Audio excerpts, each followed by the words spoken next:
మీరు ఎప్పటికప్పుడు air travellers and ఎయిర్పోర్ట్కి సంబంధించిన విషయాన్ని మీరు ఎప్పటికప్పుడు అప్డేట్ చేస్తున్నారు.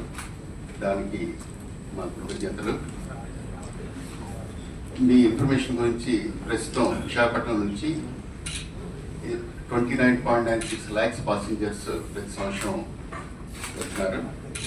అందులో ఇంటర్నేషనల్ 1,06,000, డొమెస్టిక్ పాసింజర్స్ 28.9 lakhs.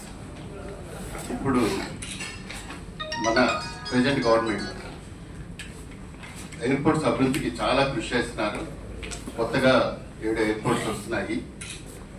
ఇప్పుడు మనకున్న ఎయిర్పోర్ట్ కాకుండా కొత్త ఎయిర్పోర్ట్ భోగాపురం వస్తుంది. ఆల్మోస్ట్ కంప్లీట్ అయిపోయింది. డిసెంబర్ ఎండ్లో ఇనాగరేషన్ అవుతుంది. అది ప్రస్తుతం దేశంలో ఏ ప్రాజెక్టు ఆన్ టైం అవడం లేదు. కాకపోతే ఇది 6 నెలల ముందు జరుగుతుంది. దానికి జిఎంఆర్ సంస్థకు, సీఎం గారికి, డిప్యూటీ సీఎం గారికి మా తరఫున కృతజ్ఞతలు. అక్కడికి వెళ్ళడానికి ఉండే ఛాలెంజెస్, అదర్వైజ్ ఆపర్చునిటీస్ ఏంటన్నది మా అధ్యక్షులు నరేష్ కుమార్ గారు, ఉపాధ్యక్షులు వరుణ్ గారు కూడా వివరిస్తారు.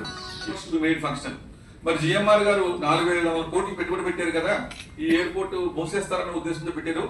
యాజ్ అ బిజినెస్ మ్యాన్ వాళ్ళకి లాస్ జరిగితే will you agree for that అని will be the question from anybody. So మేము సజెస్ట్ చేస్తున్నాం ఏంటంటే, ఒక ఎయిర్పోర్ట్ లో యూడిఎఫ్ అంటుంది, యూజర్ డెవలప్మెంట్ ఫీ అని. అంటే ఆ ఎయిర్పోర్ట్ లో పెట్టుబడి మన ప్యాసింజర్ వసూలు చేస్తారు. జిఎంఆర్ కానీ ఎవరు పెట్టినా సరే అదంతా మనమే పే చేస్తాం. ఎయిర్పోర్ట్ కాస్ట్ అంతా కూడా ఎవరు ప్రైవేట్ సంస్థలు ఎవరు పే చేయరు. Ultimately it is collected from the passengers. which UDF 800 rupees and 1,000 rupees ఉంటుంది, depending on the airport. We are prepared to pay that UDF fee to GMR at Visakhapatnam airport. మీకు అర్థమవుతా చెప్తున్నాను. వైజాగ్ ఎయిర్పోర్ట్ నుంచి వెళ్ళినప్పుడు Visakhapatnam airport కూడా airport charge కట్టాలండి. ఇది మూసేయచ్చు కాబట్టి మూసేయొద్దు బాబు, ఇక్కడి నుంచి కట్టి యూడిఎఫ్ విశాఖపట్నం ఎయిర్పోర్ట్ కూడా మేమే కడతాం యాజ్ యూజువల్ ఇప్పుడు కట్టినట్టు. దీనికి అదనంగా జిఎంఆర్ ఎయిర్పోర్ట్ యూడిఎఫ్ కూడా మేము కడతా రెడీగా ఉన్నాం. ఎందుకంటే మీరు అడుగుతారు కదా, ఒక 800 రూపాయలతోనే మనకు అయిపోద్దండి. అదే ట్యాక్సీ వేసుకెళ్తే 2,000 నుంచి 4,000 అవుతుంది, 2.5 hours ఎక్స్ట్రా టైం అవుతుంది. సో మన జిఎంఆర్ గారు మనకి మన సివిల్ ఏవియేషన్ మినిస్టర్ గారు కానీ వీళ్ళిద్దరితో కోఆర్డినేట్ చేసి, అంటే కొత్త ప్రతిపాదన వాళ్ళకి నష్టం జరగకుండా జిఎంఆర్కి వాళ్ళకి కట్టవలసిన యూడిఎఫ్ ఛార్జ్ కూడా విశాఖపట్నం దాంట్లోనే వసూలు చేసుకుని ఇక్కడ అలౌ చేయండి.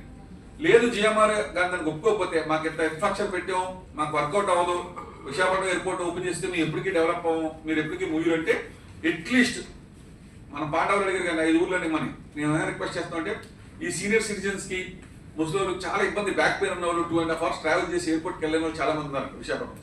మార్నింగ్ అర్లీ మార్నింగ్ 3 ఫ్లైట్లు, లేట్ నైట్ 3 ఫ్లైట్లు మనం అంతే. సో దట్ జిఎంఆర్ ఇప్పుడు ఆల్మోస్ట్ రోజుకి 70 నుంచి 90 ఫ్లైట్లు వస్తాయి వెళ్ళండి. ఒక 6 మార్నింగ్ 5:30 to 8:30 ఒక 3 ఫ్లైట్స్, నైట్ 9 to 12 3 ఫ్లైట్స్. అంటే మార్నింగ్ వెళ్ళి ఈవినింగ్ వచ్చి వచ్చాడు. Or any senior citizen want to travel they can travel. So at least full airport open చేస్తాక ఒప్పుకోకపోతే యూడిఎఫ్ ఛార్జ్ కట్టినా కూడా, దీనికి కూడా యూడిఎఫ్ ఛార్జ్ జిఎంఆర్ ఎయిర్పోర్ట్ నష్టం జరగకుండా ఆ యూడిఎఫ్ కూడా మేము కడతా రెడీగా ఉన్నాం. సో అట్లీస్ట్ 3, ఒకటి హైదరాబాద్కి, ఒకటి ఢిల్లీకి, ఒకటి బెంగళూరుకి పెడితే ఇది ఎలాగ అమరావతికి ఎలాగా we can go by morning 6 కి 9:30కి వెళ్ళిపోతాం కాబట్టి we don't need a flight from Visakhapatnam. అది ఆటోమేటిక్గా ఇంకా అమరావతి వెళ్తారు, ట్రైన్లో వెళ్తారు. So this is one request అండి. అట్లీస్ట్ అలౌ నేవల్ రెస్ట్రిక్షన్స్ కూడా లేవు ఆ టైంలో. నేవల్ స్లాట్ రెస్ట్రిక్షన్ ఉంది కాబట్టి నేవల్ బేస్కి ఎటువంటి రెస్ట్రిక్షన్ లేదండి. Morning 5:30 to 8:30, night 9 to 12. So ఈజీగా మార్నింగ్ ఈవినింగ్ 3 ఫ్లైట్లు పెడితే at least section of senior citizens కి, ఎవరైతే ట్రావెల్ చేయలేదో, బ్యాక్ పెయిన్ ఉన్న వాళ్ళు 2.5 hours ఎంతో 2.5 hours వెనక చేయలేని వాళ్ళు వాళ్ళకి హెల్ప్ఫుల్ అవుతుంది అట్లీస్ట్ ఫర్. అప్పుడు పబ్లిక్ కూడా ఈ డిసప్పాయింట్మెంట్ పోతుంది. నెక్స్ట్ సజెషన్ ఏంటంటే, మన ఇంపార్టెంట్ జంక్షన్స్ లో బిజినెస్ లాంచ్ లాగా ఇప్పుడు ఉడాపార్క్ ధర ఒకటి, రామకృష్ణ బీచ్ ధర, గాజువాక్ ధర, సీతందార్ ధర, మధురవాడ ధర.